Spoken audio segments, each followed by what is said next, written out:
مسقعة بالطريقة البيتي البلدي بتاعتنا، يا رب تعجبكم. نقطع البطاطس كده لصوابع تخينة شوية، ونقطع برضو البتنجان لقطع متوسطة، ونقلي البطاطس والبتنجان نرش عليه شوية ملح ونحطه في مصفى عشان ينزل ميته وما يشربش زيت. دلوقتي البطاطس خرجت معايا، بقلي البتنجان وهاري كمان فلفل رومي وفلفل شطة.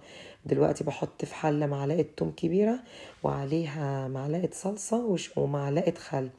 ودلوقتي انزل بعصير الطماطم، احط فيه ملح، فلفل اسود، كزبرة ناشفة، شوية قرفة، معلقة صغيرة كمون، معلقة سكر، واحط ورقتين لورا.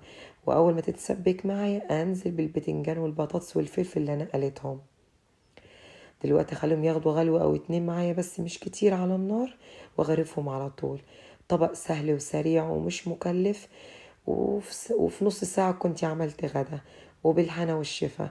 يا رب يعجبكم، وما تنسيش تكتبي لي رأيك في الكومنتات، ولايك وشير عشان يوصل لكم كل جديد.